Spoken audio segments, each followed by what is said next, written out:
नमस्कार, capital TV देख रहे हैं आप और मैं हूं आपके साथ श्रेया राज।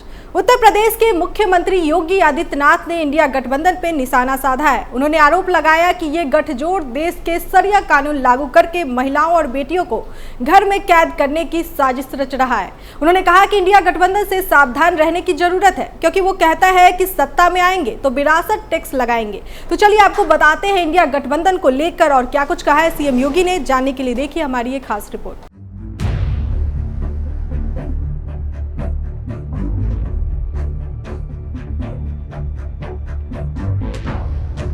उत्तर प्रदेश के मुख्यमंत्री योगी आदित्यनाथ ने इंडिया गठबंधन पे निशाना साधते हुए आरोप लगाया कि यह गठजोड़ देश में शरिया कानून लागू करके महिलाओं और बेटियों को घर में कैद करने की साजिश रच रहा है।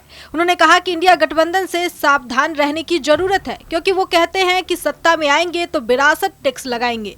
इनका ये टैक्स औरंगजेब के जजिया कर की तरह है। योगी आदित्यनाथ ने मऊ की घोसी लोकसभा क्षेत्र से भाजपा के सहयोगी सुहेल देव भारतीय समाज पार्टी के प्रत्याशी अरविंद राजभर के पक्ष में आयोजित एक जनसभा में चुनाव प्रचार किया। उन्होंने कहा इंडिया गठबंधन से सावधान रहने की जरूरत है, क्योंकि वो कहता है कि सत्ता में आएंगे तो विरासत टैक्स लगाएंगे। इनका ये टैक्स औरंगजेब के जजिया कर की तरह है। उनके अनुसार इंडिया वाले कहते हैं कि सत्ता में आने पे पर्सनल लॉ लागू करेंगे, यानी वो देश में तालिबानी और शरिया कानून लागू करना चाहते हैं। मुख्यमंत्री ने आरोप लगाया कि वो बेटियों और महिलाओं को घर में कैद करने की साजिश कर रहे हैं, लेकिन इन्हें ये नहीं पता कि ये देश बाबा साहेब भीमराव अंबेडकर के संविधान से चलेगा।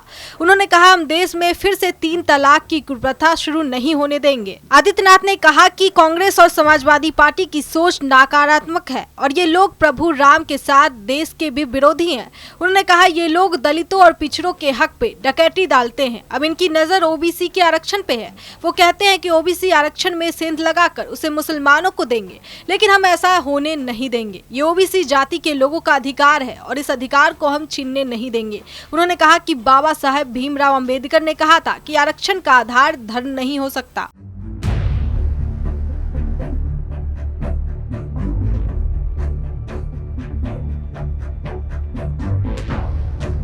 साथ ही उन्होंने आरोप लगाया कि विपक्षी दल धर्म के आधार पर एक बार फिर देश को विभाजित करना चाहते हैं। उन्होंने कहा लेकिन जनता इसके मसूबों को समझ गई है। यही वजह है कि वो कहती है जो राम को लाए हैं हम उनको लाएंगे। उन्होंने आगे कहा लोग दलितों और पिछड़ों के हक पे डकैती डालते हैं। अब इनकी नजर ओबीसी के आरक्षण पे है। वो कहते हैं कि ओबीसी आरक्षण में सेंध लगाकर उसे मुसलमानों को देंगे, लेकिन हम ऐसा नहीं होने देंगे। इस खबर में फिलहाल के लिए इतना ही। बाकी खबरों के लिए देखते रहिए कैपिटल टीवी उत्तर प्रदेश। नमस्कार।